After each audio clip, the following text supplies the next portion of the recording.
Welcome back, everybody, to the Vegans Who Live podcast. Your favorite vegans are your hosts. We have Brooke Sellers, aka Miss Meatless Muscle, and then myself, John Thomas, aka Bodybuilding Vegan. I'm pretty sure I put in a post the other day that we had Miss Meatless Muscle, aka Brooke Sellers, and I was like, I guess everybody knows you as one way more than the other. But Yep, it's funny. I've had people come up to me and they're like, especially if I go to a vegan event, people just say, "Oh, you're Miss Meatless Muscle," and I'm like, "Yeah." yeah, I I've don't have a even name. had, yeah, I've even had some people like come up to me in the gym. Funny enough, there's like 2 vegan girls at my gym, and they were like, "Oh my gosh, I follow you on Instagram. You're Miss Meatless Muscle." It's funny. I like the alias though. I like it. I like that better than Brooke, honestly. Yeah, I'm in the same boat. John is so, I mean, it's not a bad name. It's just a boring name. There's so many of us. I can't tell you probably more than I have fingers. I've been at vegan events and people will come up and they'll be like, "Oh, do you know Miss Meatless Muscle? Like I follow her on Instagram." I'm like, "Thanks guys. Do you know who I am?" And they're like, "No." And I'm like, "Yeah, that makes sense." But um I've They had it better guys and know. girls. They Yeah. better know if they listen to the podcast. Jeez. Yep. I know I still have some people who are like, "I didn't know you had a podcast." And I'm like, we only post about it like all the time every week. Go listen to it." Yeah. Episode 19 today. 19. This is exciting. We have a lot going on, both individually and collectively. High five to you and to myself because we just wrapped up the first Vegans Who Live Coaching Academy. Literally last Hell night. yeah. Hell yeah. We did it, dude. We did, like, congrats to us. It's kind of crazy. Like it felt like teaching a college class and like nobody taught us how to do it because we were teaching things that we had to teach how to do ourselves, that we taught ourselves how to do. I'm wonderful with words today. Um, I hear you. It's been one of those weeks for me. Like I'm in prep. I'm not that far into prep. I shouldn't be having prep brain, but I've been dieting down for a long time. So I've been having prep brain this week.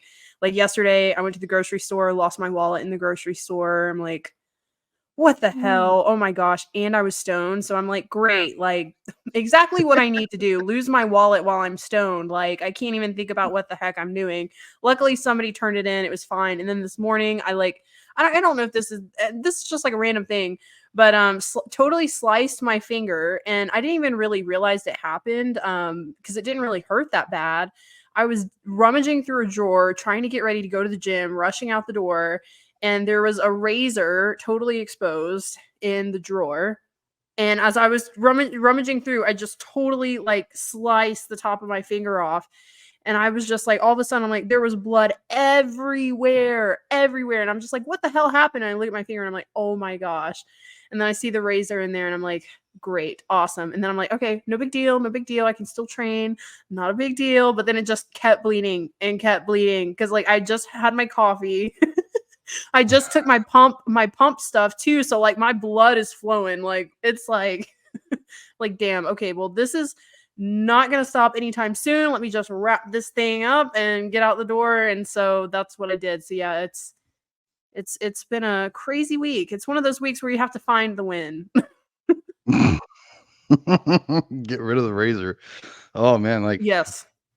I don't freak out if I do like that to myself. Like if I see my own blood, it's not really an issue.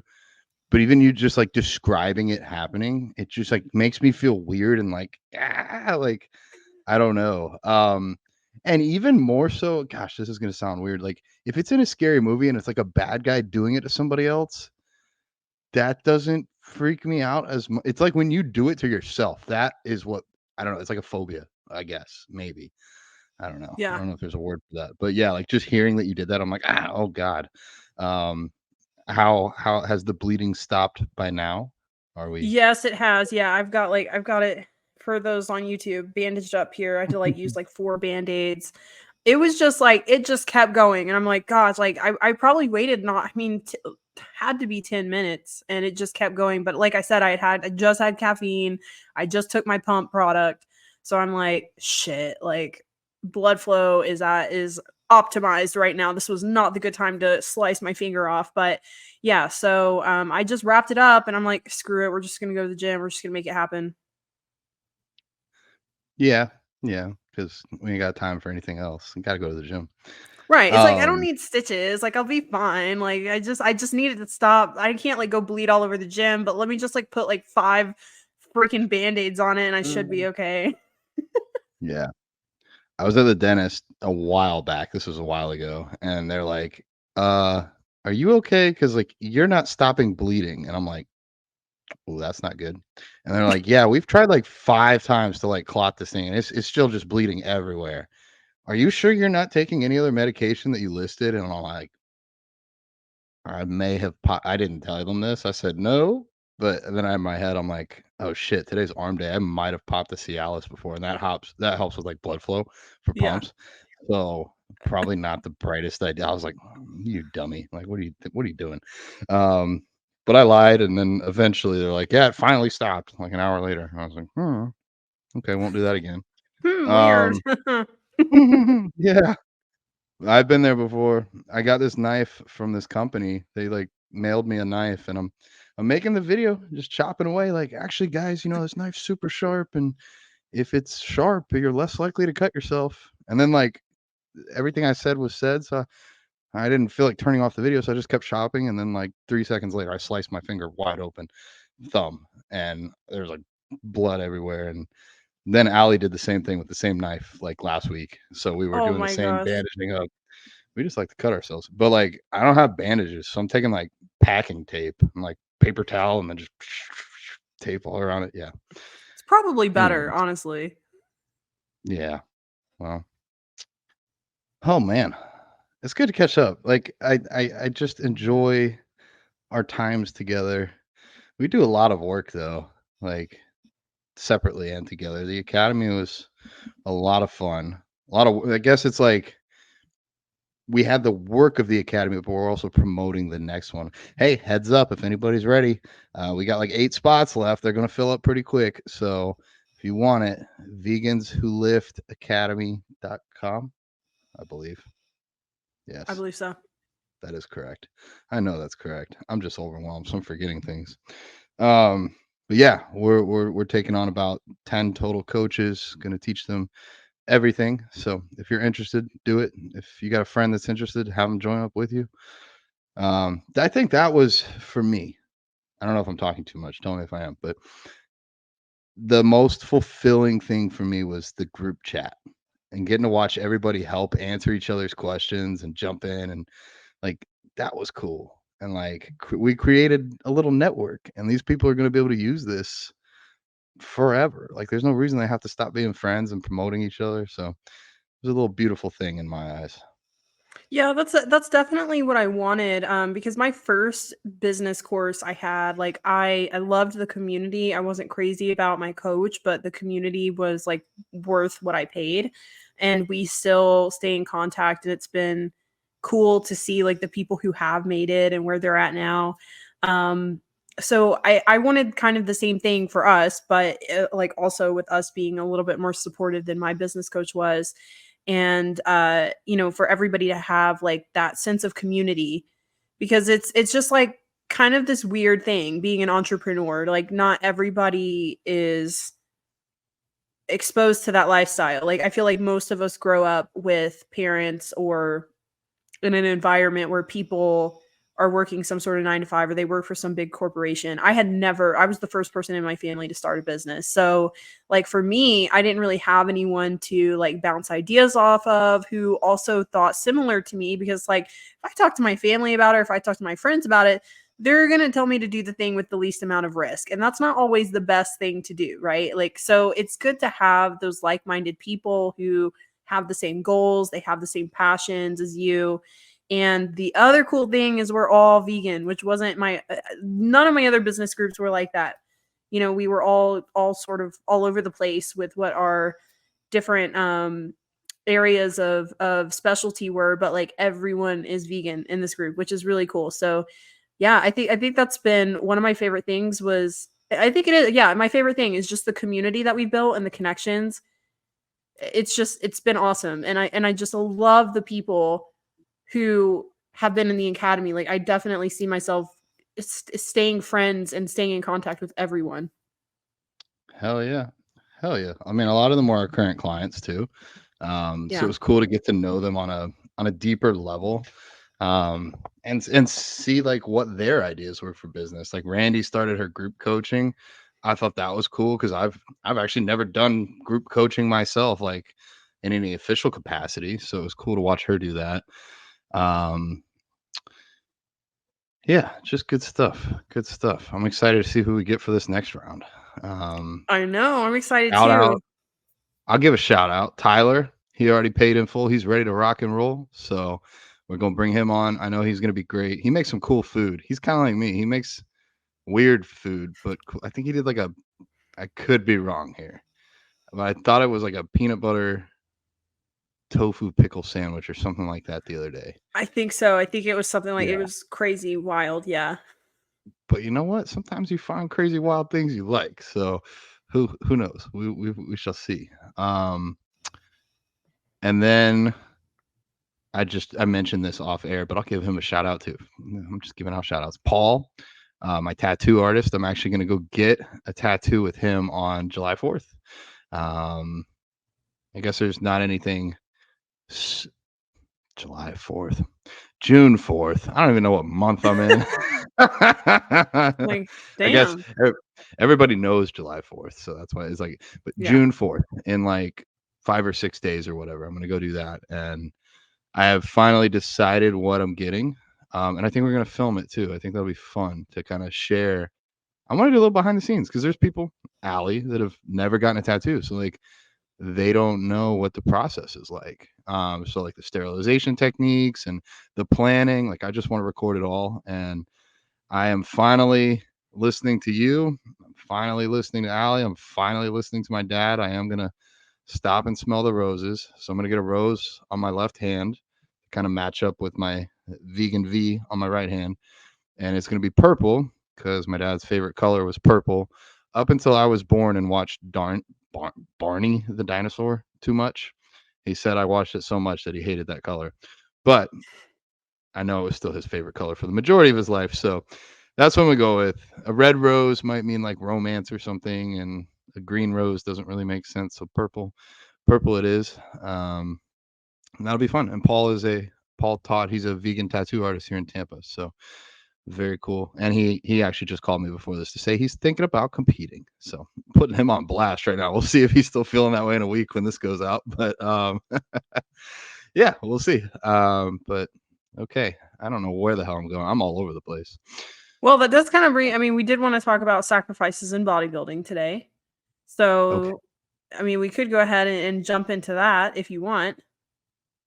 Let's stick with the script. We have no script, but we'll stick with we have our wins, which we've kind of done, and the Shaker Cup game. And then yeah, we can hop into sacrifices in bodybuilding. And then I want to add a second topic. I want to talk about our future, both of us, individually and collectively, and see where the rest of this year is taking us, where we're mapping things out. So cool. Cool. Besides finding your wallet, what was your win of this week?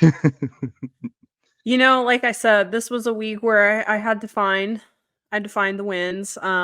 But you know, it's really not hard. It's just like sometimes the inconveniences, they're just really loud. So it seems like you don't have as many wins, but I had a ton of wins. Like I had a great business month. This is like probably one of my top 3 months I've ever had in the 4 years I've been doing this. And you know, really, I think I was thinking about it before we hop on because I know we always do this. I really think my win for the week was something that our academy students actually taught me, which I wasn't expecting. And it's kind of like a perspective shift because I know how you know how it is. Like, I mean, coaching, we love coaching. It's very rewarding, but there are parts of our job that's really hard. And sometimes like we always tell them, you get a lot of no's before you get a yes. And you know, sometimes that's really challenging, and especially for me. And I know it goes against the 4 agreements, but sometimes I do take it personally, and it's like, well, I should have said this on the consultation, or I should have offered them this, or, maybe I should have, I don't know, X, Y, and Z, like insert whatever here. Um, but then like seeing our academy students and they're going through the same struggles and having to talk them through it helped me so much, like helped me deal with those situations, because I'm like, when I'm looking at them, I'm like, you guys are awesome. Like, you guys are amazing. Your content is great. Like, you had this person say yes because this person said no. It's not your fault. It has nothing to do with you. You have a great program, you have a great skill set. You're an awesome person. It's them. Like, people have a really hard time, one, with commitment, and two, with change, with making a big change. So I get on these calls with people, and I think what's really frustrating for me sometimes is like I'll hear like how horrible their health is. Like, they have fibroids, they have hormone issues, they have gut issues, and their health is just in the toilet. Like, these are some calls I've had this week. And it's like, I know I can help you. I know 100%. If you do what I tell you, it's going to change your life, but they're just not ready. And it's hard to deal with that. But then, like, actually talking our students through that and just making them realize it has nothing to do with you and you can't dwell on it. You just got to move on and move on to the next person, because there's going to be a person who is like us. Like, they get fed up and enough is enough and they're ready to change and they execute and they do change their life. So that was really helpful. So kind of a perspective shift, because it's kind of been one of those weeks for me. I had a lot of leads this week, which was great, but I had a lot of like people that were kind of dead ends, people who ghosted me, which is fine. I get it. Not everybody's ready. People are allowed to change their mind. You're allowed to, decide that you don't want to work out and eat healthy. That's fine. But it's like, it is kind of frustrating for me as a coach. But now I'm like, it's not a big deal. Like, there's going to be way more people. Like, I have awesome, awesome, awesome, awesome clients. I'm really blessed right now. I have a really good roster, and there's only more of those people out there that I can connect with. So yeah, that's my win for the week, is the academy teaching our students how to deal with these hard situations has in turn really, really helped me. Aw. Isn't that sometimes you need to like it's easier to tell other people the right thing than to tell yourself. And I think it's because we all doubt ourselves more than we doubt other people. We see how great our students are, and I see how great you are, and you see how great I am, but I'm not going to sit here and say I'm great, and you're not going to do it either, even though that we are. Like, it's hard to step into that. I think that's beautiful, dude. Like,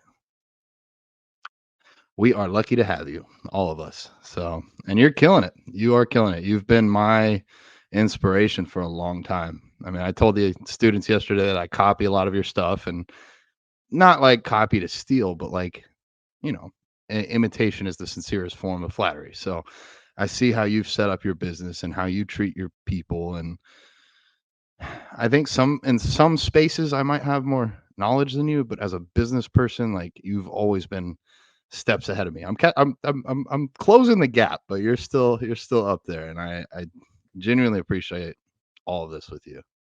So, Oh, you are the best. Thank you so much for saying that. Yeah, it's how people always say, like, especially with body dysmorphia, I feel like but it's a little bit different. You don't really think about that with business and other aspects of your life, but people are like, talk to yourself like you would your best friend.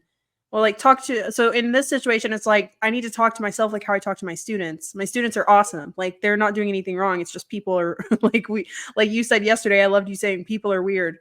yeah. People are weird. People just aren't ready to uproot and change their whole life. And that's something that we deal with every week. But it has nothing to do with them. So I needed to remind myself that, and look at my client results, look at my testimonials, look at the awesome people I have. And it's like, it's not a big deal. I'll find my tribe. But yeah, it's like, talk to yourself like you talk to your best friend. You're not gonna be like, you suck. You suck. Your offer's terrible. I just thought of it another way, actually. Imagine this. Imagine there's this like alternate reality, and there's Brooke, and then there's the identical twin of Brooke that was born and given up for adoption, and somewhere else, we'll call her, I don't know, Julia. And imagine Julia's trying to compete with you in this industry. How much of a bitch would that be? Ooh, I'd be Like, scared of her. Yeah. 'cause, who works harder? I mean, or smarter, or networks, but like, yeah, I'm even thinking of myself here. Like, I would not want to come. Like, that just made me realize how hard I work. Cause like, I'm like, oh, I wouldn't want to fight that guy. Like, he's gonna be crazy. He's gonna pull 14-hour days because he's stupid. But That's a great perspective. I need to write that down and remind myself of that. Like, Julia over there, she's catching up. yeah, yeah. But that also just shows how fast you're going. Um, I will, I will share my win. Sometimes the universe just pulls things together and it rocks. I was sitting on the porch. Allie and I have this kind of ritual. It's not every night, especially because it's so damn hot in Florida. It was like 94 degrees in Tampa yesterday, and like Mm, some places thought that it might hit 100, which would be like a history record, like in the existence of the world since measured temperature. It's never been 100 degrees in Tampa, and it was almost there, according to what I was reading. I could maybe I missed something. Maybe 100 degrees that day had never happened, but the world's heating up. Whether or not y'all want to admit it, whatever side you want to sit on the political fence, I don't care. But scientifically, we're getting heated up. Anyways, we go to the porch. Sometimes we smoke, sometimes we don't, but we talk, and I think we're both really honest with each other. And I just kind of let out this feeling. I said, I feel small. And just kind of what you were saying, like for a long time, I've followed really high level people on Instagram and bodybuilding. And I literally train next to Mr. Olympia every now and then. So I know I'm small in bodybuilding, but I wasn't talking about that. I was talking about business. I was talking about changing the world. And sometimes I feel like I'm doing so much. And then other times I'm like, I really do feel small. I feel like there's bigger things to be done. And so I cut off Allie before she was going to try and be like, you're not small. And be like, I don't mean size. I mean, my impact. My impact feels small. And I don't mean that I'm not working hard or that I'm not valuable, but just I know there's more I can do. There's more I can do to change the world. There's more I can do to promote being kind to animals, to helping heal people. I just don't know how to do it yet. But as soon as I do, I'm going to jump on it. And the next day, this was like I think Tuesday or Monday. I don't know. It was this week, maybe even Sunday. I don't remember. The days all blend together. But the next day, I ended up getting on a Zoom call with Sean and a man named Diego. And Diego runs events in Miami and wants to run a vegan event. And this is, I think it's fair to share this here. Sean, you can edit it out if not, but I think it's okay. It's scheduled tentatively for November 2nd. We don't have a location yet.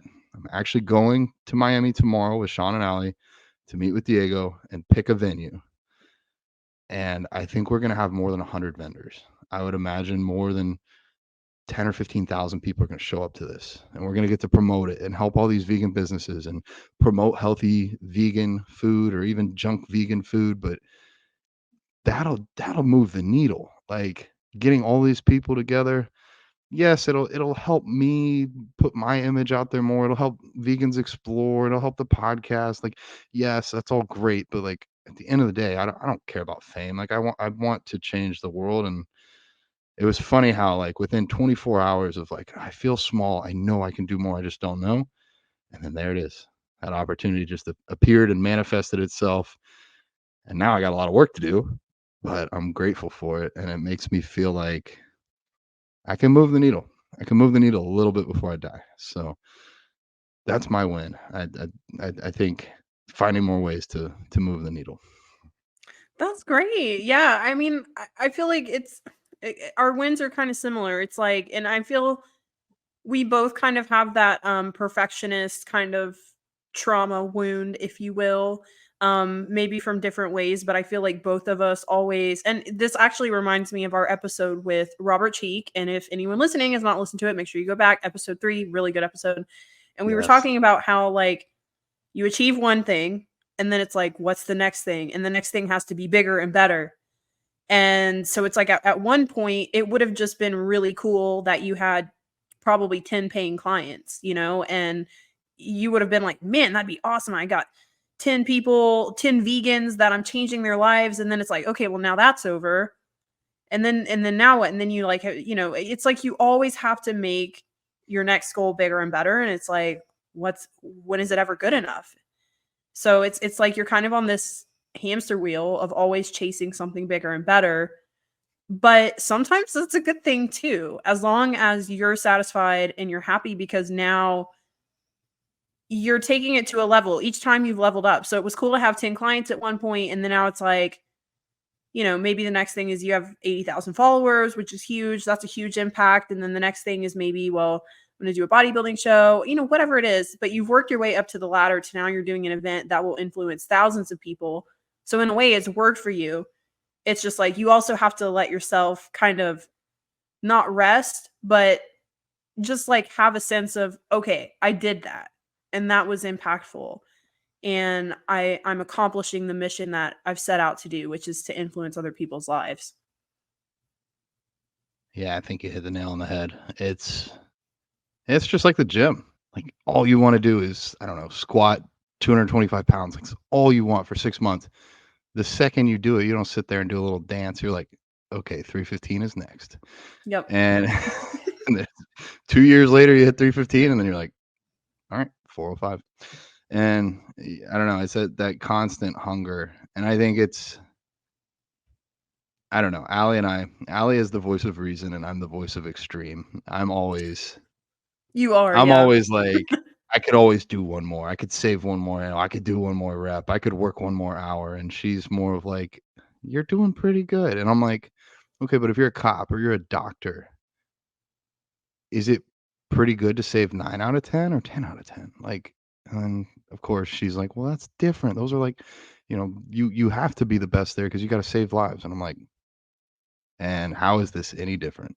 Influencing people what they put on their plate, that's literally saving lives, both people and animals and the planet. So it's really hard to like ever sit back. However, I am realizing, Allie likes to point out, I'm just one person. I try to be like 500, but I'm just one. And I do need some downtime every now and then. I can pull a 14-hour day. I can pull like 5 14-hour days in a row if I need to. My screen time, actually, I realized I now have screen time between one phone and the other. I checked that the other day. I was like, well, they're sometimes open at the same time. Like I'm working back and forth, so it's not technically like doubled up, but like, yeah, I averaged like 12 hours a day last week. So, Yeah, you do need some downtime. I saw a post yesterday that I was about to send to you, and it was really good. And it was talking about how you have to have constraints on your business. And it was like a visual, and it was like this circle. It was like a big circle and then a little circle in the middle. And the little circle was your business, and the big circle was your life. So it was showing if you have to have constraints on your business, otherwise you're going to have to make constraints other areas in your life. So it showed like the little circle getting bigger and bigger, and then like bleeding into other circles like social life, like it just all sorts of stuff, personal hygiene, all sorts of stuff. So like, not that you're at that point, but like eventually like it kind of overflows, and then it's just like too much. So being able to contain that, and so it's sustainable, just like we do with our clients, because like, we can't give somebody 80 hours of cardio every week. That's not sustainable. So yeah, just like going at a pace that is good for you. And I do think it's healthy. Like I do think that mindset of like, I always need to do more, I need to do something better is healthy. I do think it can sometimes be a little bit self-destructive, but I think as long as you can give yourself like a pat on the back and say that you did a good job, and like have content with it in the moment before you pursue that next thing, and give yourself rest, have some downtime, I think it's fine. I think that mentality is helping people, and it's giving you purpose. mm-hmm. I would agree fully. I think that's why I work so hard. I feel purposeful right now. Like when I used Yeah. to have a 9 to 5, I'd bust my ass at the 9 to 5, but I wasn't answering. If my boss texted me at 6, like, "Oh, hey, need you to do this," I'll look at that tomorrow. I'll look at that on Bye. the clock. Um, Actually, it's funny. I got to see him the day before yesterday. Well, technically, he's still my business partner for my clothing company, Athlicity, but my former employer, Jason, one of my closest friends, you got to, I think, meet him at my show. Yeah. Yeah. He's Um, nice. he's really, I wouldn't be here today if it wasn't for him, guys. I got laid off from a finance job during COVID, and best thing that ever happened to me. Truly best, like one of the best things that they say life happens for you. When that company fired me at lunch, or technically let me go because of COVID, whatever, however you want to phrase it, it ended up opening this door, and I learned so much about business from being the right hand man of a small business owner. And like, anyways, I told him, I was like, dude, back when I used to work for you, when we had the crypto rush and things were crazy, it was just nuts 9 to 5. Like I couldn't even scratch my nose without doing 5 other things at the same time. And that's kind of how life is now. Like it's not 9 to 5, it's 24/7. But I'm learning. I've actually just like this last week, I've implemented something. Every time I get really overwhelmed, so almost daily, but every time I get really overwhelmed, I'm like, I don't have any time for myself. I don't have enough time. I open up my Google Calendar. I go to the next free day. Sometimes that's 2 to 4 weeks in advance. And I just put it in red and I put no events. And I'll add Allie as a guest if she wants to be there for no events. But like on that day, I'm not taking client phone calls. I'm not doing a podcast unless it's us. Like if it's us, it's on the schedule, it's gonna happen. But like if another company wants to bring me on, nope. Go out of town, go to a restaurant that like to film content, nope. Like literally I will reply to clients that day. I'll make my Instagram posts. If we got something like the academy, I'll do that. But otherwise, nothing. And I have a few on the weekend where like I might just lay in bed all day. But that gives me like some scheduled downtime and some days coming up to where I can recover and then get back into it. Because I think this is it is like you said with bodybuilding, like nobody can do 80 hours of cardio in a week for a long time. You can do a fuckload of cardio during your prep, but then you got to back down. You got to have that off season. Otherwise, you're not going to grow. So, trying to treat my life almost like, I guess, a little bit like bodybuilding. And then we'll get into that later with the sacrifices for bodybuilding. I'm bringing it way back to your win. You said you had one of your best business months ever, which I think this is really valuable information for other people listening that run their own businesses. You and I work in almost the exact same industry.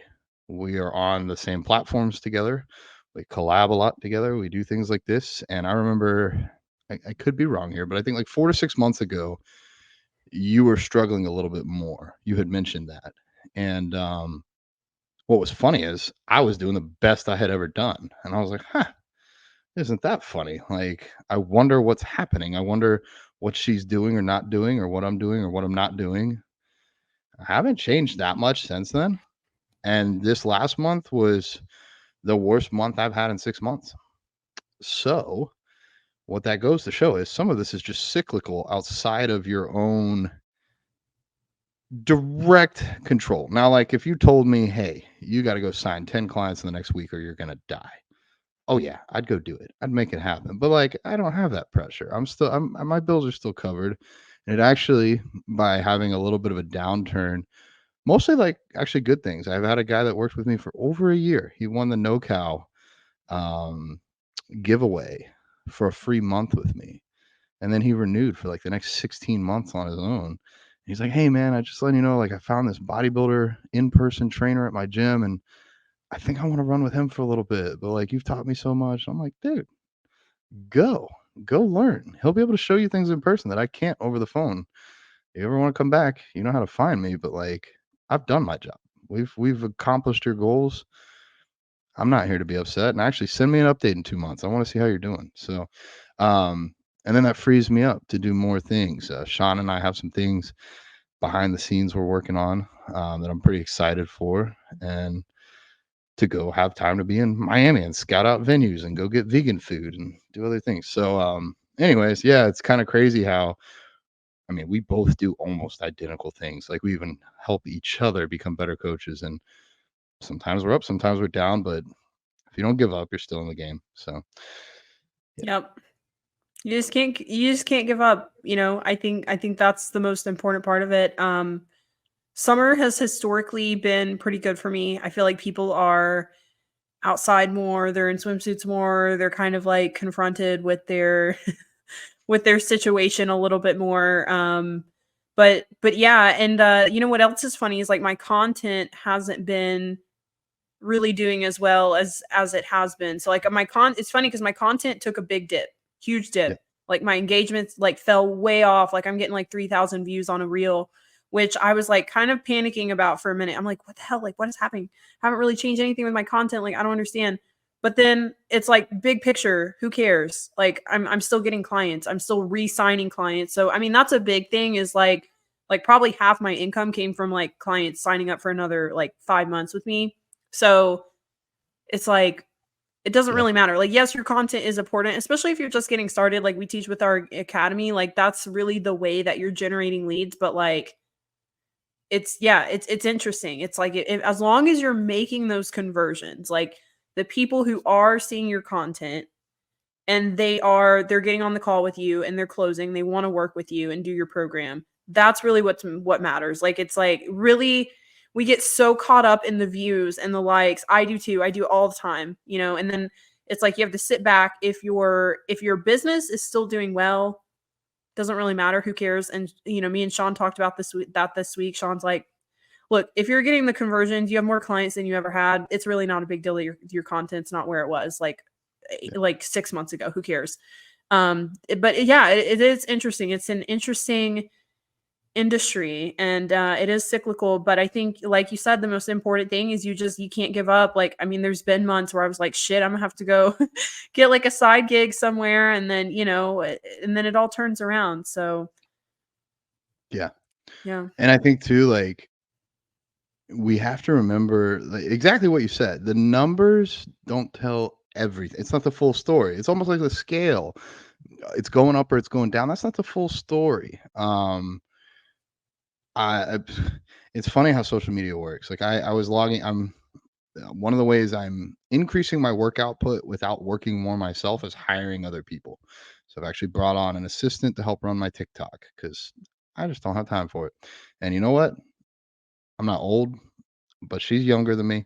She can do the new cool stuff that the kids want to see, whatever. Like it's a different age demographic on there. She already told me, she's like, you should do shorter videos in your Instagram. They have shorter attention spans. And I'm logging in to get on TikTok because I haven't been on there in a while. And like I just got sucked into like 3 videos of like pranks and stuff. I'm like, I don't even watch pranks. Like, why am I watching this? And then it made me think with what you just said, like people watch things on Instagram that aren't necessarily like speaking to them highly, more of just like low level content that so you could be putting out crappy videos like we've even talked about in the academy. Sometimes a reel, the worse it is, the better it is. If it's really quick words and it's hard to read and it loops, then you just get a lot of views on it and it reaches a lot of people. But how many people are going to see that and want to work with you?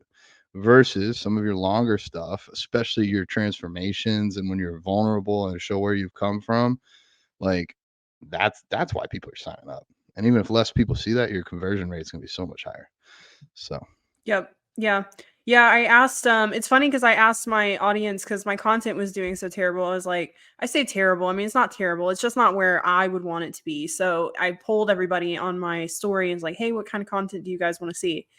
And all of the stuff I got was pretty much all of the stuff I didn't want to do. Like, yeah, almost, everybody says recipes, and, like, I get it, guys. I know everybody listening is probably like, "Yes, more recipes," but, like, here's the thing, as a creator, recipes take so much time.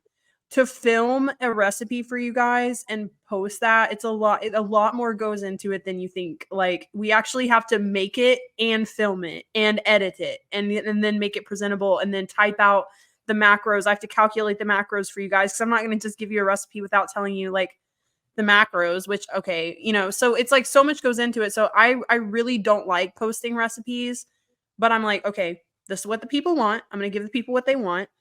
And so some of the recipes they did really well. So I think that's helped some too. And then everybody was like dog content because everybody loves my dog, and I'm just like, why? But why? Like that's nothing to do with veganism or fitness or nutrition, but literally Chief's video that I made a few weeks ago is probably going to be one of my best videos in like the past year. It's like bananas. It's got like 100,000 views right now. Like tons of comments, like over 300 shares, and I'm like, Wow. okay, I'm just gonna listen to the people. I'm just gonna let you guys tell me what to do, and I'm just gonna do it. So whatever. Sometimes you got to go with what the people want. I mean, I think about I it know. like, again, the Chief video getting that much attention, it might find some people that didn't already know about you. Yeah, And then they'll follow you, and then they'll see your transformation video, and then they'll sign up. But Chief ain't gonna make them sign up, but it exactly. might help them find you. I know. I'm like, this is like, I'm like, okay, it seems kind of like from a business perspective to me, like a waste of time. Like, I love my dog. I would post my dog all the freaking time if I want to, but like a lot of people, like for people listening, like I don't have Instagram for me is no longer about having a personal Instagram and being like, look what my grandma brought me, from her vacation, and look at my dog, and this is what I did. This, it's not really about that anymore. It's about, like, from a business perspective, like providing value for people. So like the recipes, yes, that goes hand in hand there. It's just something I didn't want to do, but I do need to do the recipes. So that was a good strategy. So I'm like, okay, I just need to suck it up, do it, maybe figure out a way that I can make this more efficient. But the Chief video, I was just like, I don't know. All right. I'm just gonna try it. Just gonna put one out and see what happens.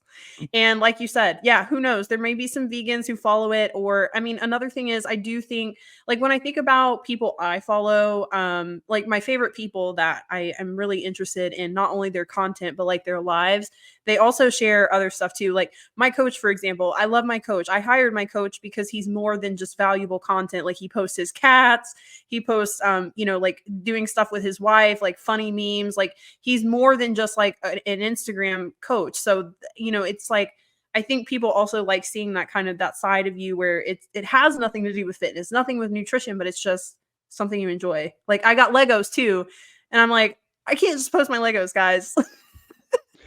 It makes you you. It helps you stand out. How many other women out there are, fitness influencers that eat plant-based? Like, there's Yeah, probably I don't know, maybe 1,000? That makes you different. The Legos, Chief, your personal story. So, yeah. shout out to your coach, Dynamite D. I I love the dude. I met him a couple times actually prior to you hiring him, and he was always nice to me. And then I do think it's funny when he dresses up as a woman and does like fake check-ins. I always get a laugh. I know. I felt so attacked in one of them he did, because it was like how Mm. girls be sending their check-ins at like 5 a.m. in the morning, and they're like doing the zombie pose, and they've got like one sock on, and like it's just terrible. And I was like, oh my God, that is so me. Like now I gotta clean up my check-in. My bodybuilder brain, I'm watching this. I'm watching him dress like a woman with a wig. I'm like, dang, he's kind of lean right here. Like, I didn't know he was that lean.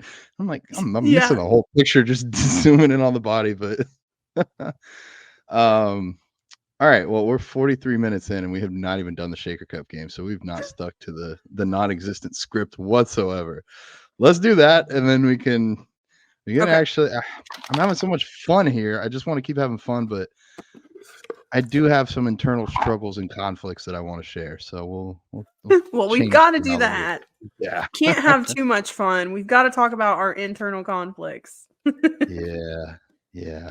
Oh, okay. This will be fun. If you could travel back in time and observe one event, where would you go? That's a I'm tough one. so I'm so self-centered. I assumed it had to be my own life, but I guess this could be anything. Yeah, anything. It could be, the Roman Empire. A lot of I don't there's a I lot of don't know. ritualistic sacrifices there, or violence. Oh, Um, you know what I would want to see? I'd want to see the dinosaurs. That shit would be cool. Dude, actually, nobody knows exactly how they look either, Yeah, right? I know, right? Like, Yeah. maybe they're purple. Maybe Barney wasn't far off. Huh? That's a good one, man. It's said in the past, though, right? It has to be in the past. In the past, yes. Back in time. I was kind of thinking like visually. I don't know what the start of the universe looked like, so that'd be interesting. Um, That would be cool. it might also be like so fast and rapid that like it happens, and I'm like, that's it. All right. Well, I screwed my choice here. So, hmm. Ooh. I think you're on the right track here with dinosaurs because, like, there's a lot of extinct animals that are never coming back.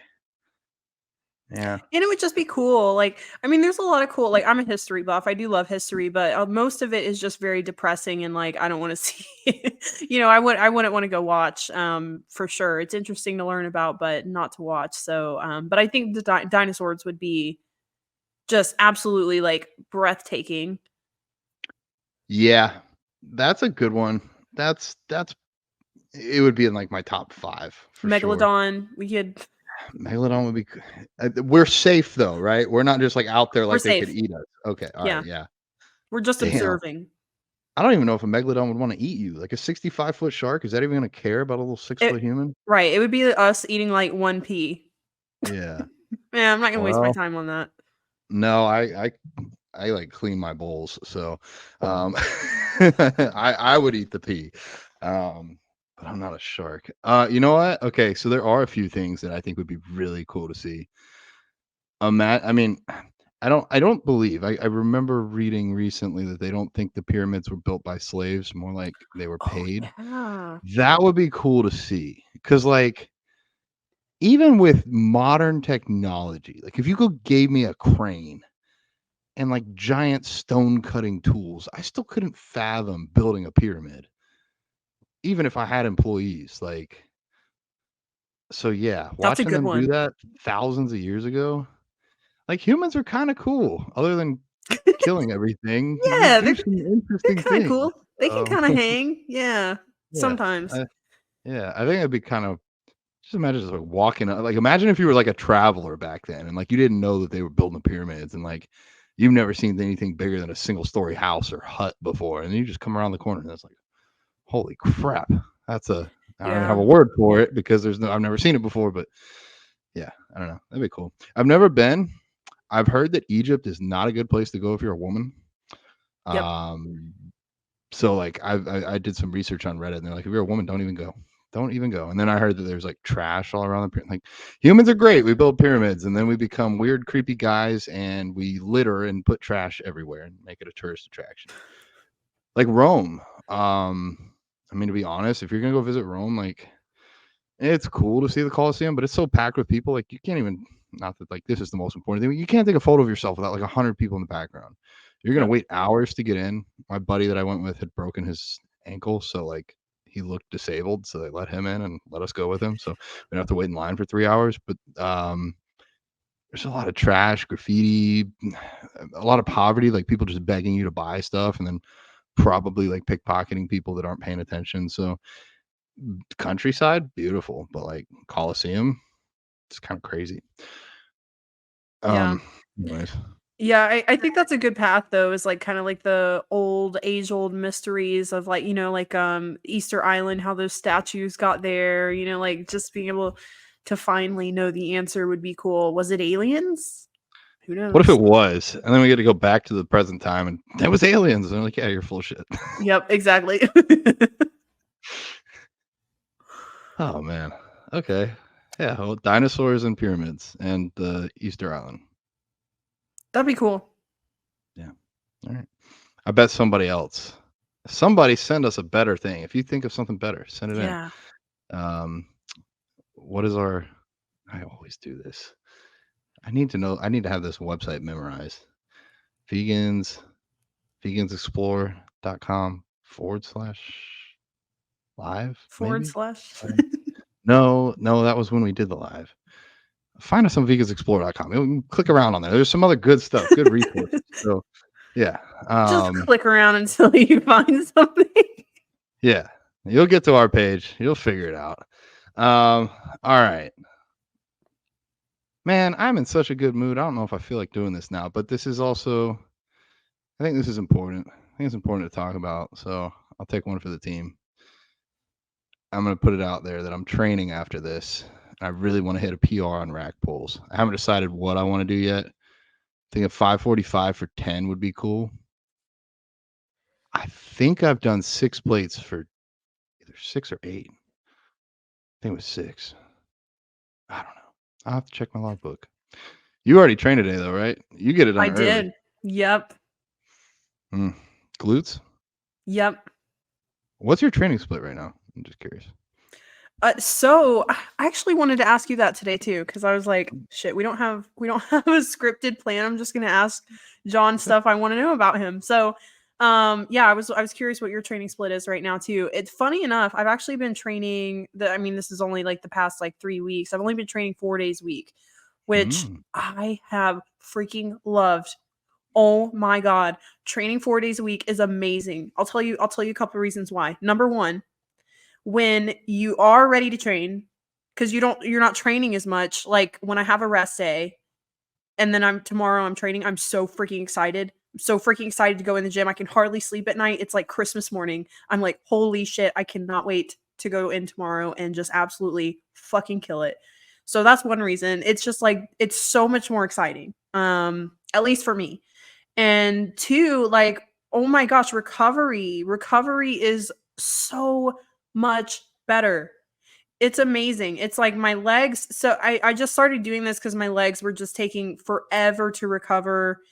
And I also had a little hack because my coach was about to drop my food, but then I really didn't want to drop him. I didn't want my food to get dropped. So I took 2 rest days before I had to check in. So I'm like, shit, I'm going to be down. I'm going to get all this inflammation out. And it worked. I didn't have my food drop, which was great. But I just really noticed like, wow, my recovery is so much better. It's like every time I've trained, I've hit a PR, every exercise, every workout. It's insane. It's incredible. And not only that, but then like I have 3 rest days, which I have 15,000 steps, so it's still a lot. It's still a lot of activity. But instead of having to work out for an hour and a half or an hour and then also do 15,000 steps, it just saves me so much time. I can get so much more work done. So the other thing is, now this is like not going to be typical for everybody out there. This is like very very specific to me, but I do compete in bikini, and with bikini like you can kind of hit a bracket where you're a little bit too muscular. So I have to be really careful with my quads. Um and had to let them atrophy a bit. So I don't really need to have like a quad day, which I was doing for a long time. So my split was just 2 glute days, 2 glute hamstring days, and a push day and a pull day. There we go. Yeah. Dude, 4 days a week is a cheat code. All these new kids, they want to do 6 or 7 days a week. Nah, that No. ain't where it's at. No. Yeah, you get so much better recovery. And like you said, you're excited to train. And for me, the gym used to be the only thing I had. So I wanted to be there a lot. But now I have so much else going on. Like I hit a rest day. I'm like, oh, yay. Yes. I get to work an extra 3 hours.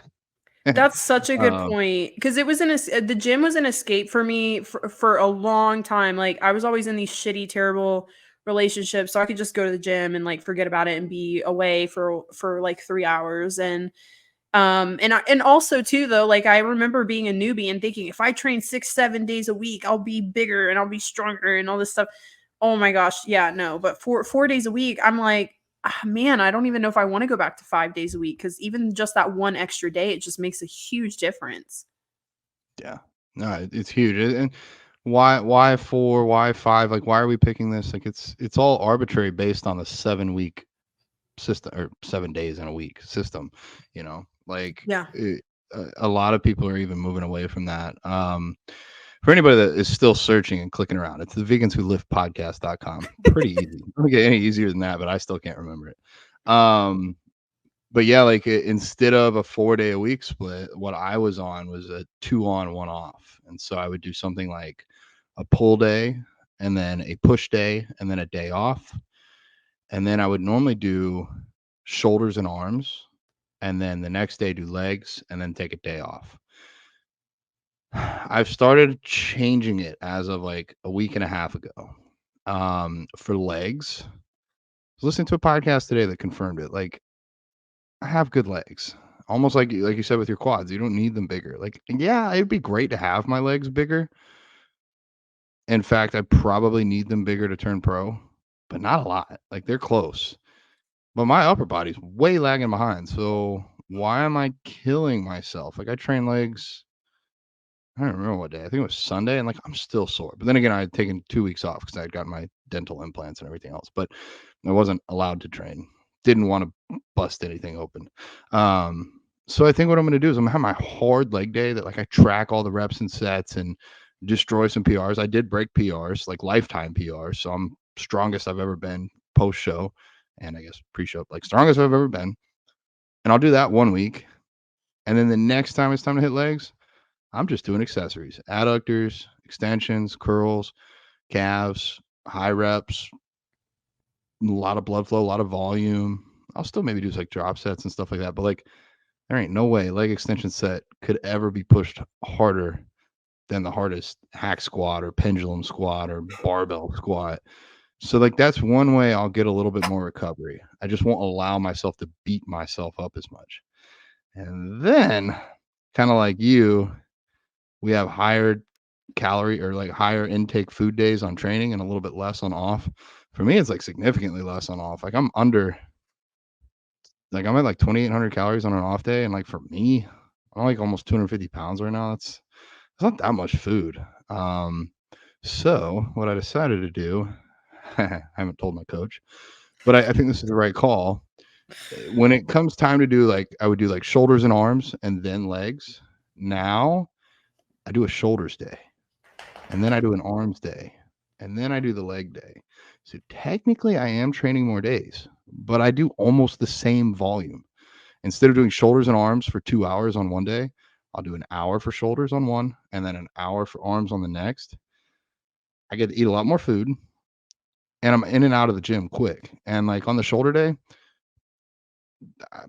I've dumbbell military pressed like 130 pounds before in each hand. I didn't go over like the 90s. I just did a set of 20. Like that was it. Like kind of just like pump work. But I think that's all I need because I still lift really heavy on the push day. I do shoulder training, direct shoulder training on the push day. So for me, like I had heard another guy. He trained 6 days a week, but he's like 2 days. Like I just go in and just get a little pump and then I'm out. I was like, that's kind of smart. It's like you still get activity, still spend some time driving to the gym. Not quite as nice as having a 4-day split where you get 3 full days off. But I think this will work actually better for my growth in the long run. So that's what I'm playing Yeah. around with. I love 2 days on, 1 day off. Oh, that is like the best. That is the best for recovery. Like if you're someone who, you don't really have to work your workouts around your schedule, because that's a totally different thing. And then you just got to do what you got to do. But 2 days on, 1 day off is awesome. Another thing I was thinking about is it's kind of cool because I mean, we're in unique situations. So people listening, you probably aren't in this situation. I mean, we've been lifting for a long time, but it's like I would always watch these, IFBB bikini pros, and like they would do like a lot of accessory work, like you were talking about. And people are always like, well, you guys, if you guys are just starting out, you guys can't train like that. They already have the muscle to be able to train like that. Like they just have to work on their specific areas and bring that up. And I'm like, oh, that's kind of cool. That's like where I'm at now. Not that I'm anywhere close to an IFBB pro, but like I have like a physique now that I only have like specific areas I need to work on, which like you're kind of in the same boat. I definitely feel like your legs are like, your strongest feature. So like with your training, like what is your goal like for you and your coach? Is it like to bring up your upper body? Like what are you specifically working on? Yeah, we've already made that shift post compete, post show to highlight upper body a bit more because I was pretty much doing like push pull legs, which if you look at that, like that's an equal amount for every muscle group. So now having push pull legs, shoulders, and arms, I'm doing a bit more for upper body. And I think everybody could always just about use more arms, probably more shoulders. And I think too, having that one leg day where I kind of back things down a bit, I think that'll really help. It'll allow me to kind of like you be excited and go push harder on the other days. But yeah, definitely trying to bring up upper body. I haven't gotten to the extreme of like, let's just not train legs for 3 months. Yeah. Then again, though, not to toot my own horn, but I'm getting pretty strong again, and that's when you get injured. Like, at least for me, I don't ever do a set on leg day under 10 reps intentionally, but even like my dumbbell RDLs are at like 200 pounds each hand for a set of 11. Like, that's just a lot of weight. Like, something's eventually gonna have a little nagging injury or a little thing, but I don't know what else to do. And that's the fourth exercise. Like I'm pretty deep at that point. Like I've already done some direct hamstring work doing ham curls and done my other compound lifts. So yeah. That's a big shift I've made with my coach too. I remember like when I actually went in person to train with him. He's actually local to me. But he's like an hour away with like Atlanta traffic, which I hate dealing with. But we trained in person, and he was just like, "You're doing way too much. Like you're doing way too much." He was like, "You need to focus on."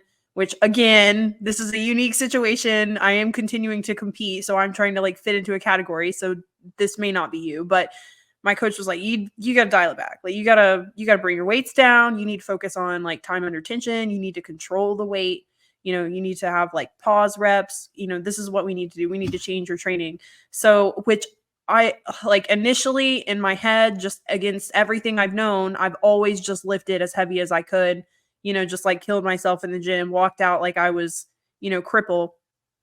And I've always known that's just how I've always trained. So I was like, I don't like this. I'm gonna lose all my muscle. Like, And I had a lot of reservations about it, but like, holy shit, I absolutely love it. Like, I am so glad that we made those changes because, like you said, I feel like for one, so much safer on your joints. Like, I didn't even realize that my low back was having issues and my knees were having issues until I wasn't having issues. You know what I'm saying? Mhm. It's just like stuff felt better and just like the muscle engagement is so much better instead of just like a whole body movement. You know how you can turn a simple movement, like into a whole body movement. And it's like when you slow it down, you're just really engaging the muscle. So I've really loved training that way. And you have the risk of injury there is just so much less because you're focused on what you're doing. Yeah. You're slowing the movement down. So and I think that's really, really important. Like a lot of people talk about heavy lifting on social media. Heavy lifting is important, but like heavy lifting to an extent. Like you still need to be able to control the weight. Yeah. 100%. A lot of people don't train hard enough, so everything Brooke said does not apply to you. If Yep. you are training hard enough to where you're killing yourself or getting injured frequently, then maybe it is time to take a little step back. Mm. Yeah. Well, I'll dive in quickly to where I'm at on this internal conflict. I keep asking myself, do I want to be a competitive bodybuilder anymore? It keeps coming up. Um, and to be fully frank with you and the rest of whoever's listening, the answer that I have is I don't know. And that's a little hard when like I've rebranded myself the bodybuilding vegan and I've been interested and in the bodybuilding community for 16 years now. I'm 31, so that's more than half my life. I think that's part of the problem. I think I'm a little bit burnt out. I've had my fitness pal streaks over 1,500 days long. Like there've just been a lot of things that I put into this, and so I think I'd enjoy it more if I had less on my plate. But I don't necessarily want less on my plate. I think that's part of the struggle recently. Like I'll be so overwhelmed, but I won't skip the gym.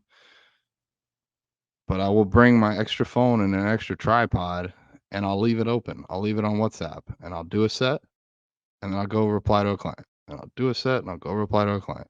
Like I know I'm not training the best. And then the last time I was like, oh, I've gotten so much work done today. I've gotten almost caught up. I'm exhausted.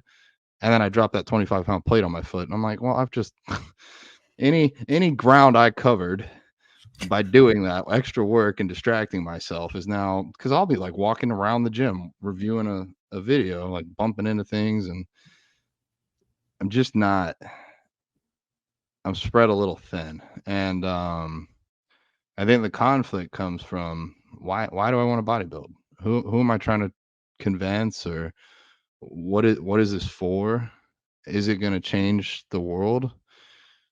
I think it'd be pretty cool. I think it would change maybe some points of view if I was able to be the first IFBB pro that's vegan and men's open bodybuilding. That's never happened. So that would be cool just to even shut up some of the haters cuz like even the other day like somebody's like, "Oh, there's no bodybuilders that are vegan, blah blah blah." And then like a woman that I don't even maybe I know her, maybe I don't. I don't recall it just from her name, but like she tagged me on Facebook and she's like, "Here's one, and check out most of his friends." And then like now I'm like, shoot, I don't know if I can walk away from this because I don't want to just leave this position unfilled.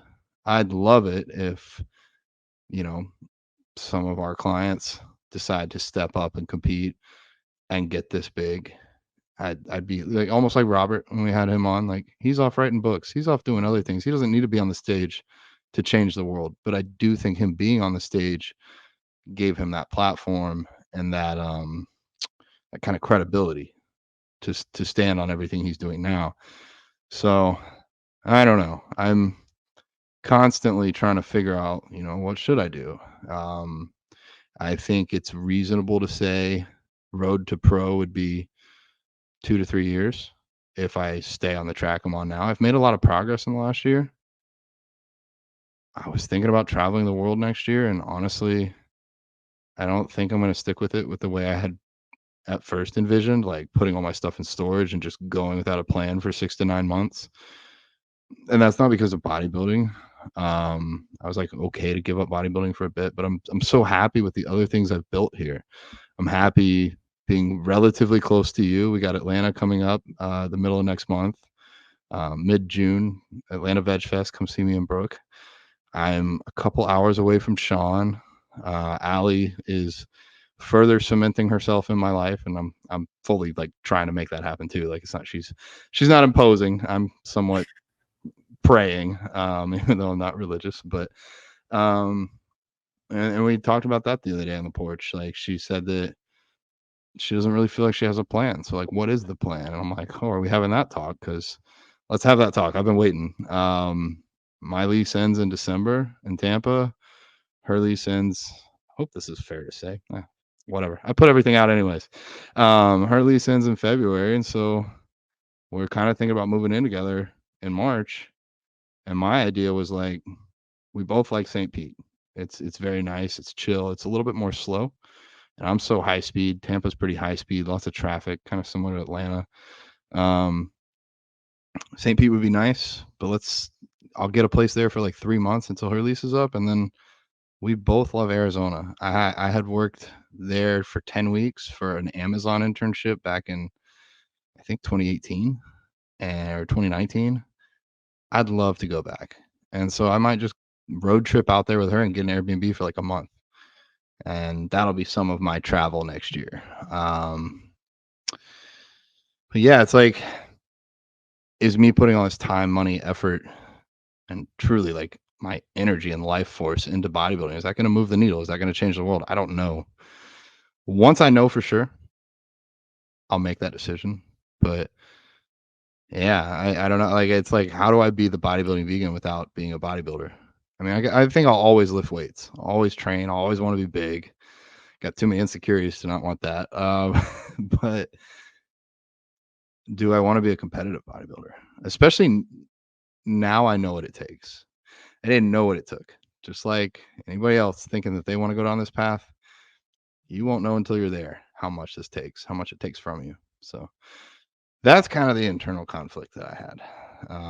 I think it's a very valid conflict, and you're not alone. And there's other tons of bodybuilders who go through this who aren't even vegan, and they have their own reasons. You know, a lot of people build careers off of bodybuilding and relationships, and so it is a lot to give up.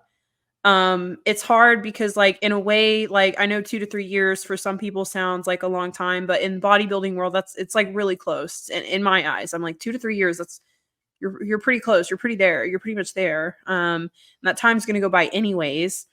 So, but at the same time, it's like I feel like you have to figure out what's gonna make you happiest. And a lot of people probably don't realize, like, you can't really just do both with bodybuilding. Like, at least with what you're doing, like, it would be different if you were, like, a natural competitor, men's physique, and competing in OCB. But like, at the level that you're trying to compete, well, if anyone is trying to be an IFBB pro, like, period, Yeah. there's a different level of sacrifice and long-term sacrifice. It's not just about I'm competing for 15 weeks or 20 weeks and I'm not going to eat cake and, you know, go out and whatever. It's like you're looking at years of those sacrifices and lots of money, lots of time. So I don't know. I feel like you, with all the suffering, self-induced suffering that goes into competing, I feel like you really need to be like 100% gung ho on it to move forward with that path. But you do have time. I mean, you can always do masters. It would be just as impressive, you know, if you decided to take some time off and then do masters. I think it would be just as impressive. So I mean, you have time to figure it out. I just think you need to figure out what's going to make you the most happy because you do have Allie now. Um, it is nice that we're so close by, and you have a lot of good things going for you that you didn't have when you first started bodybuilding, and you had that vision of I want to be an IFBB pro. So a lot has changed. So I think it's just like for you, you just have to figure out what are you going to be happiest with. Like, is the sacrifice worth it in the long run? And that's where I struggle. Clarification, masters means 35 and up. So Brooke's saying if I take some time off, I could maybe come back and do that. My coach even leveled with me. He's like, it might take you till you're 35, even if you don't stop. So those guys are just nuts. And some of it, a lot of people believe in me, which I appreciate. I'm also a coach, and I think I'm somewhat objective. Like, I've worked with athletes that are better athletes than me. I think I'm a better coach than an athlete. And it's almost like if I wanted to go play in the NBA, like my height would already be a disadvantage. I don't know how much my genetics stack up for pro level bodybuilding, to be honest. If I did turn pro, that would probably be my last show. Yeah. Then my career would be over because pros are just a whole nother breed. And like some of these people are able to put their whole life into it, but I don't want to put my whole life into bodybuilding because I do want to do more activism events. I do want to teach more academies. I do want to do more. And I guess that's part of the conflict too. Like full disclosure, I'm probably spending on average 20,000 a year to do everything related to competing and bodybuilding and gyms and gear, all of it. It doesn't even include food. Luckily I got sponsors. Like it does roundabout bring me a lot of money back in. But that's what's going out, along with probably 2 hours a day. How many businesses could I create? Charities, fundraisers, like what? Then again, though, if I gave up the bodybuilding, how many people would listen to me? Granted, I don't ever plan to stop training. That's going to happen regardless. So it's just, do I want to compete? And I think you're right, bro. Like for me to have a chance, I gotta want this. Nobody turns pro without wanting it. They're not like, oh, I just want to be done. Like that's not wanting it. And so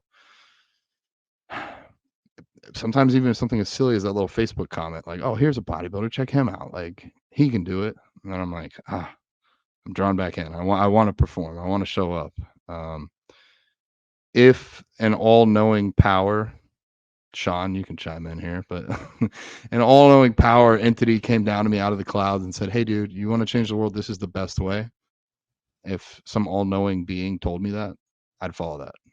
Unfortunately, when you become an adult and you get out of school, life is not clear. There's not a clear-cut path, and you gotta figure out your own path. And so I do think one day there will be a fork in the road.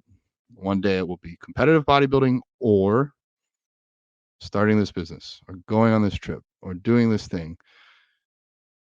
And then I'll have to make a decision. And I don't know. We'll see what happens. I do think strongman would be fun. Could be the strongman vegan. Change it up a little bit. There's a reason I got vegan tattooed on my head and not bodybuilding vegan. Yeah. Um, Yeah, I mean you have a lot has changed since you first started bodybuilding. So you have other interests, you have other hobbies, you have other things taking up your time. So it's a hard decision for sure. And I think this is going to be good for people to hear because I think a lot of people, it's like you said, a lot of people more than ever, I feel like have this goal to be an IFBB pro. and they don't really understand exactly what that journey is. And I certainly didn't either, like you. Like I was like, I'm gonna do my show, and then I'm gonna go to my national show, and then I'm gonna get my pro card. And it does not work like that. You're thinking like years down the road. So even me, I still would like to get. I mean, I am still pursuing an IFBB pro card, but I'm at a place now where instead of thinking I'm gonna go to a national show and get a pro card, I'm like, I'm gonna give myself till I'm 30. So that's like 3 years. So I'll set that goal that I'd like to get a pro card by the time I'm 30. If by then it doesn't happen, then I need to, really start thinking about if this is something I want to do long term. But it's like it's a long time. It's years of your life. So I think you have to really be gung ho on like, this is what I'm going to do. I'm 100% behind this, pursuing this to be able to do that. And if you're like kind of 1 foot in, kind of 1 foot out, Yeah. it may not be the right path because you just have to sacrifice so much. I mean, it's almost like a relationship. Like Yeah. if you have yes or no, if you're 1 foot in, 1 foot out, that relationship isn't going to work. Um, so you said it's going to take years, and for me that it hits in two ways. It's going to take the upfront cost of years now. I also know that there's a back end cost for being a 250 plus. I mean, like the guys that I'm trying to get on their level, they're walking around off season 280, 290. The human heart is not meant, whether you're muscle or fat, to pump blood for a body that large. I know I'm shortening my time here, and I'm starting to realize that the things that are truly important to me, like ending factory farming, that's going to take a lifetime, and I need as much of that lifetime to do that fight as possible. So it's just all around. It's I'm not scared. I just want to make the right decision, and it's still not fully clear to me. I've asked I've asked a few other pros for advice, people I trust, and a very high level trainer, and the high level trainer was like, "Hey, dude, like focus on your business. Like you got some great opportunities right now. If you want to come back to bodybuilding, it's always going to be there." And I'm like, Yep. okay, that's smart. And I talked to Nate Spear. He's the pro that I think I probably look up most to, because it took him 4 years of placing second at nationals to get his pro card. He was one spot away for 4 years. Mm. I can't imagine the tenacity and the belief in yourself after the third time to be like, fuck it, I'm doing this again. Yeah. And I talked to him about it. I said, look at all these opportunities I have. He said, yeah, but you're 31. Your chance of being a bodybuilder is going to be almost done by the time you're 40. Business will be there the rest of your life. And I said, shit, I've got like exact opposite answer. And Yeah, it's crazy. Like, and this may sound bad, but it's just the honest truth. And when I worked out at a bodybuilding gym with tons of IFBB pros and Olympians, like, I'm not going to say names, but I know an Olympian who is top 6 in the world, and that's all he can do. And he's even said that, like, if I can't do bodybuilding, there's nothing for me. Like, he was a truck driver before he was a bodybuilder. So he's like, I not a very good coach. But he really just had bodybuilding, and that's all he had. He didn't really want to do anything else. He didn't want to, work another job. He didn't have a lot of experience. He didn't have like a really good resume or anything like that. So he's like, this is what I got. So this is what I have to put 100% of my energy and my time into, because this is the only way I'm going to make it. I'm going to feed my kids, like, you're not really in that situation. Some people are in that situation where it's like, I got to go to the Olympia because I got to I got to eat. Like, I got to live, and you're not necessarily in that situation, but still, it's still a dream of yours. It's still a goal. It's still something that I think a part of you, or else you wouldn't be having a conflict. It would be an easy answer. It still sounds fun. It's you've enjoyed doing it. It's what you know too. You've been doing this for like a decade. So it's what's familiar, it's what's comfortable. And so I don't know. I think it's like for you, maybe even find a balance. I don't even know if you could even do that, On a competitive level, I think you would just have to, well, actually, I'm just curious, like physique wise, like let's say you took a step back from competing, like I'm not going to compete, but you're obviously still going to lift weights. Like, would you still be like working towards a bodybuilding physique, or do you think you would like kind of atrophy a little bit and like just kind of have a like a healthier, slimmer physique? Like, what would your goal be? Like, what would you want to look like if you weren't competing? Well, I don't want to be small. I, Yeah, no. I could see myself in sometime in the future doing strongman, or I've really thought like I've always admired. I think I've always admired the mental strength required to do endurance sports. So like Mm, cyclists and runners. I don't think there's any way that like a power lifter, even if somebody that does 1,000 pound squat, there's no way that's harder than running 100 miles. Because you yeah. just gotta like you gotta turn on to a level I've probably never turned on for 15 seconds to get that 1,000 pound squat. And yes, you have to do all the training and everything, but to run 100 miles, good lord, Mm. I don't know the mental strength. Like I've done 100,000 steps and that was hard, and that was just walking. Um, so I don't know. I think back to all the points we just covered. It takes a level of gear like drugs and time and food and effort to get to as big as I am, and then exponentially more to continue growing. But just to maintain this size, I think I could come off a lot of the harsher chemicals, and I think I could hold this size for a long time. Um, so yeah, it's like if I'm happy where I'm at, I could just kind of clock out here and probably do okay for a while. It's just exhausting at this level. Like, to an extent, I'm not to ever talk down about another class, but bikini isn't as extreme as like men's open. Like men's open is as extreme as it can get. So mm, I know we both try to check off every variable in every box. I think there's just in some ways more boxes on where I sit.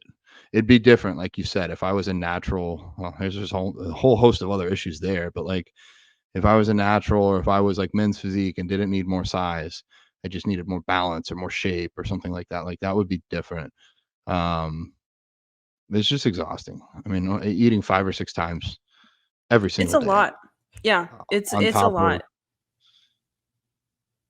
anywhere from 3 to 7 injections a day. And they're like time based. They're not like whenever you feel like it. They're like before meal one, before the training meal, after the training meal, before bed.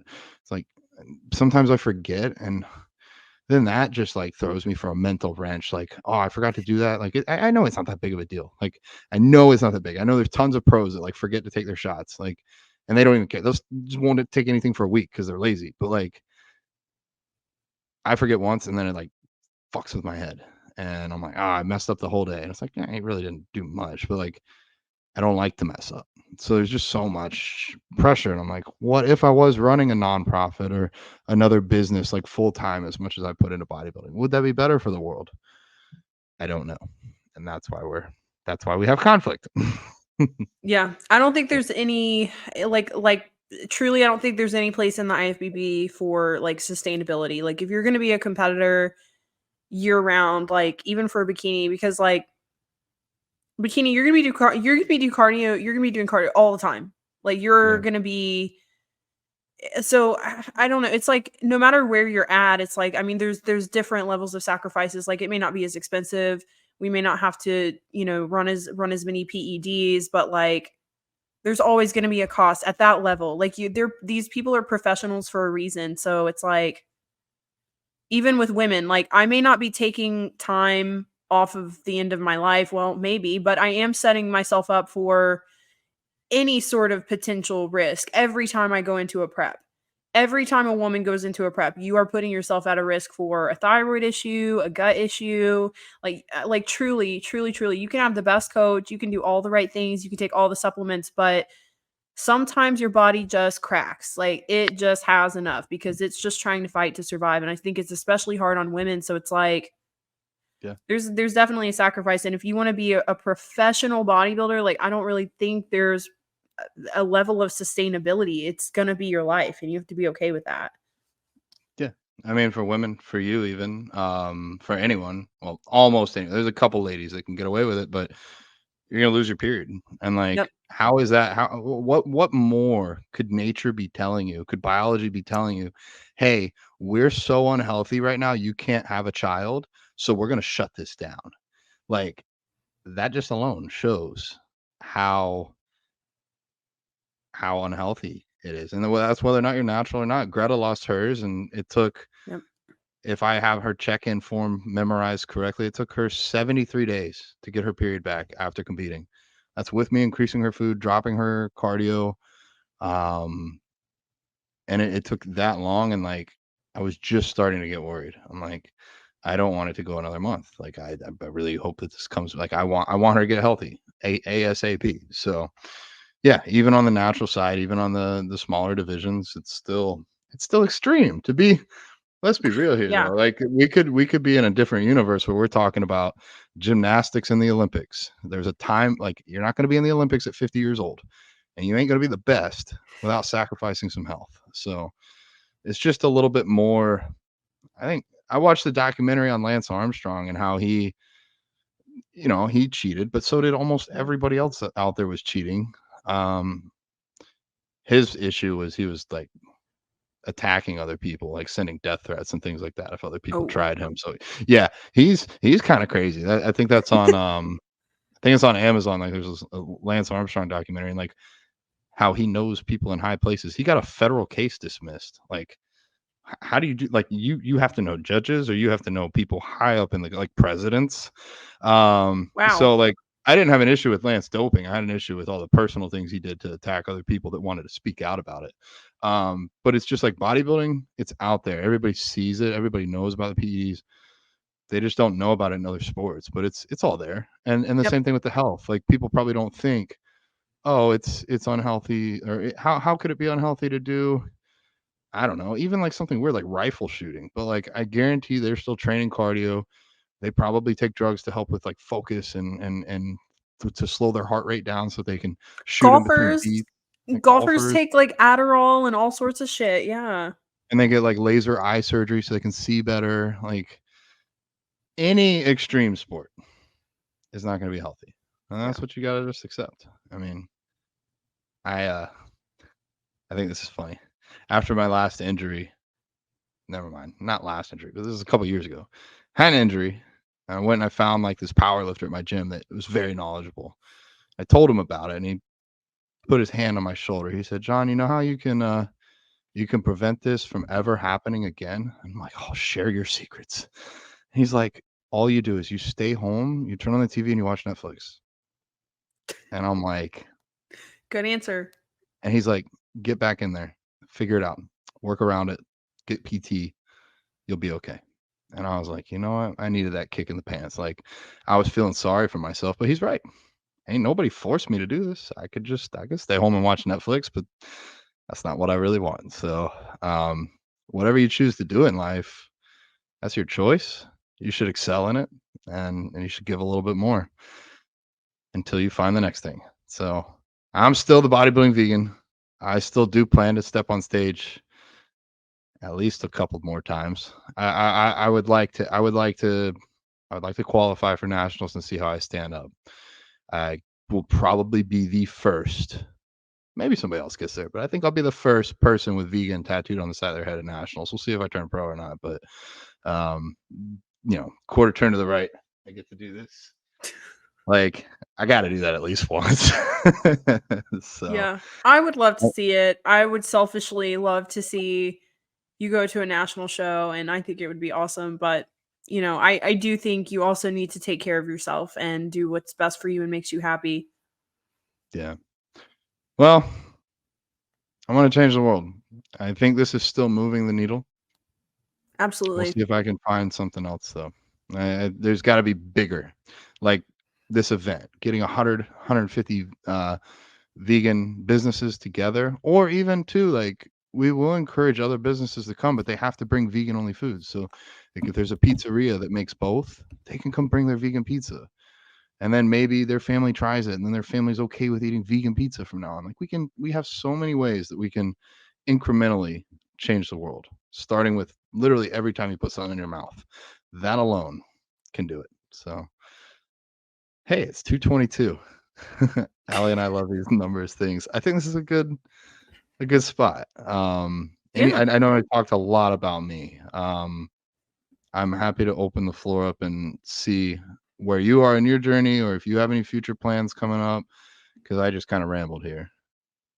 You know, I still I feel like I never really got to have the bodybuilding experience that I wanted to my first year.